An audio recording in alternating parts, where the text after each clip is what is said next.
And what we have told you you can get a good look on is from betonline.net, that is what the Falcons do. The Falcons have been saving Yes. a lot of people because they have been covering the spread each and every week this season. And I don't doubt that they'll cover the spread Undefeated. on Sunday. Exactly. That's one place they're undefeated.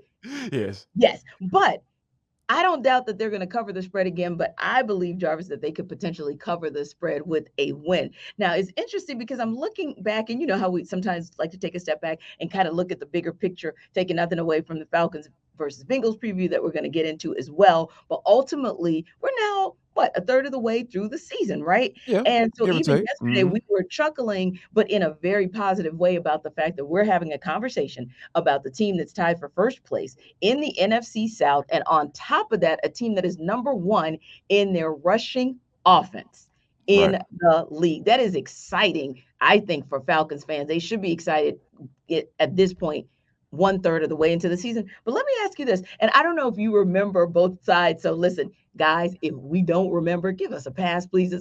We're 6 games in for crying out loud. But No doubt. Yeah. I wanted to ask you this because I was thinking about it last night. Like, who would be my Falcons MVP so far on both offense and defense? And then I was thinking, now does it match up with what I selected earlier in the season? And I think so. I think Mhm. so. Yeah, yeah.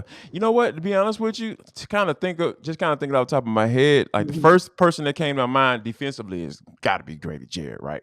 Like that dude has been an absolute man child to this year. You have to And keep when you on think clapping about, until you stop saying Grady. you're like, right. So, and just from a sack standpoint, and actually getting the quarterback on the ground, not only Hmm. being disruptive in the run game, and just absolutely terrorizing Yeah. offensive linemen. Like going through the film, that dude, he is having a hell of a year this year. And I think Yeah. that if he's not in all pro conversation, at least Pro Bowl conversation this Yes. year, something is absolutely wrong. I'm talking about Michael Harris not winning gold glove type wrong. Yeah. Yeah. You know what I'm Yeah. saying? You So, want to see so Jarvis and I act out? Yeah. yeah, your folk gonna nut up. We gonna nut up around this thing if we don't see Grady Jarrett in those conversations as season goes along, Yeah. especially if he continues to play like he's been playing. But I would agree. offensively, I'm gonna Hmm. go a little off. I'm gonna go a little off of off kilter a little bit. Not necessarily a player. I'm going with Arthur Smith. Because Okay. when Okay. you I talking like it. about the Yeah. way he Yeah. calls plays, the way he kind of understands his personnel and not try Mhm. to force feed things that he Mhm. wants to do, Agree. like now, granted, he wants to run the football. Don't get me Mhm. wrong, but when you got a guy like Marcus Mariota who's going to be able to use his legs to his advantage, and that's going to give another element that the defense has to think about when you doing that RPO, because it's one thing to do RPO when there's no threat to run, like Right. Georgia Tech did last night. They up here doing Mhm. this RPO stuff, and I know Zach Gibson ain't about to Yeah. do nothing. That's why I say they don't Right. have a clue. Yeah. Arthur Smith, the antithesis of that. He knows what he's doing, and he knows that defenses have to respect Marcus Mariota and what he's trying to Mhm. do. And I Yes. think that if, and you know what, to be Mhm. honest with you, if Marcus Mariota continues to play clean, we Mhm. might be having this conversation as we get 66% of the way through the season. Because if he doesn't turn the ball over, I Mhm. think that the Falcons are going to be in every game, Yes, because that I means they're agree. going to be able to run the football Yeah. and controlling the clock and control the time of possession and making sure their defense is well rested so they Mhm. can go out there and get stops. So Yeah. I think I have to go with Grady Jarrett, and I have to go a little off kilter a little bit and go get my guy Arthur Smith, just from a play caller standpoint. He has been excellent. Right. And I would have to agree with you on Grady, that he was my pick because I Right. really did feel like, hey, second year in Dean P's offense, and not that we needed anyone to tip us off, but the fact that they got that deal done in the offseason said to us that, hey, they're confident that Grady is still that dude. And I just Right. felt like he was going to shine. And don't get me wrong, there's been some assistance in his ability to shine in the likes of Taquan Graham. I mean, the Right. fact that TQ has elevated his game has allowed Grady Jarrett to look like old Grady, right? So that's a good thing. And look, I don't look all into the numbers. I know right now, just throwing out his 2022 stats so far, the 13 solo tackles, the 3.5 sacks, and so that's good.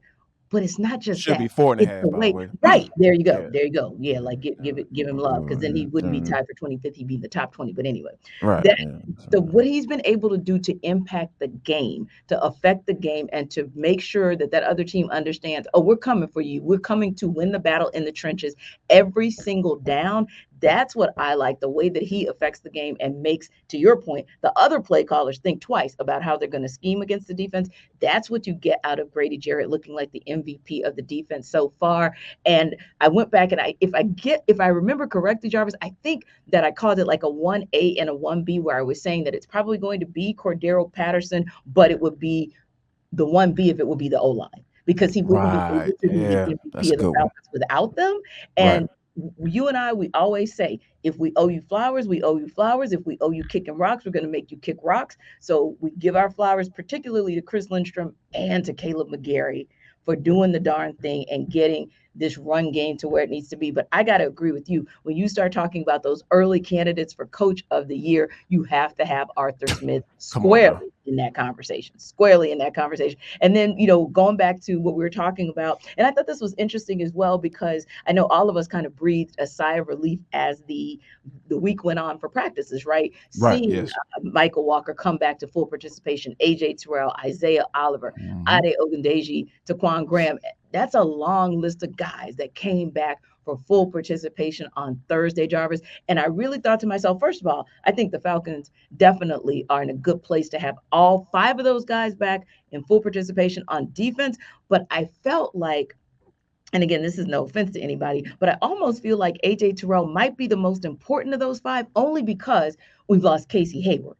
So you Right. kind of Yep. want at least that strength. And you saw Troy Anderson kind of come in last week and do a solid job. Not to say he was Michael Walker, but he did a Yeah. solid job, if you Yeah. will. I'm And sorry. with Ade, you still got AK back there, right? So you're good to go. And if Taquan can't go, okay. But to me, I felt like it might be AJ, just because you don't have Casey, who might be the most important guy should he get cleared to play from that list of the injury report from yesterday. It has to be, because when you talk about guys like Jamar Chase, T. Mm, Higgins, yes, Tyler Boyd, Joe yes. Mixon, Yeah, Samaje you called Perine, it. like they're Arguably like, look at the all those guys. the All five those round guys can catch the receiver corps. football. Yep, You exactly. know what I mean? They have a weaponry, and let's talk about the guy that throws them the football, and Joe Burrow. Like, we know he can light it up, and he's going to be looking to make big plays. Because he will hold on to that rock until Mhm. he does. Yep. And I think that that's uh, could be an advantage for them, and it could be an advantage for the Atlanta Falcons if they're able to get that pressure. And like, Yes. they need bodies, and Ade Ogundeji coming back, he can help out with that. I can make a case for him not coming back, and on Ebiketie being the guy to Yeah. be in there. So that's something to keep an eye on as well. Mhm, Who's mhm. going to start? So I think that's going to be something to keep an eye on. But like you mentioned, AJ Terrell for sure is the guy that you hope for to Yeah. please come back, and because we know that we want him on Jamar Chase, Yes. and we'll figure the rest out later. Yes. And you know what, Jarvis? And AJ Terrell is a really, really humble guy. You and I have had chances to talk to him across the Yeah, last couple of years. But one thing I will say, typical Atlanta dude, right? Yeah, yeah, exactly. He's those pretty guys are chill always and humble. Yeah, yeah, very humble for yeah, an ATLian. But yeah, yeah. yeah, he was Wait a that minute. guy who, yeah, I'm just saying, he is that guy who legit could have like a slight chip on his shoulder, because everybody Yeah, wants to keep taking him back to the college football championship game. Everybody wants to keep right. taking him back there. I don't think AJ Especially when he was drafted. Yep, appreciates all that smoke you all are trying to give him. So if he comes for Jamar Chase on Sunday, it's a good pull, by the nobody way. should be Mhm. shocked. And listen, this is going to be one of the most compelling games on Sunday. And if you want to know about this one and four other key games, you're probably going to get it on NFL Key Predictions, because we Yes. actually have a show here on the Locked On Sports Network that will dig into five key matchups, not just on Sunday, but they'll dig into a Monday night game in a heartbeat as well. So if you want to hear more about that, you should check out Locked On NFL. It'll give you these key predictions, kind of break things down. Of course, we break it down here for you when it comes to Atlanta football. Any team the Falcons are playing, we're going to let you know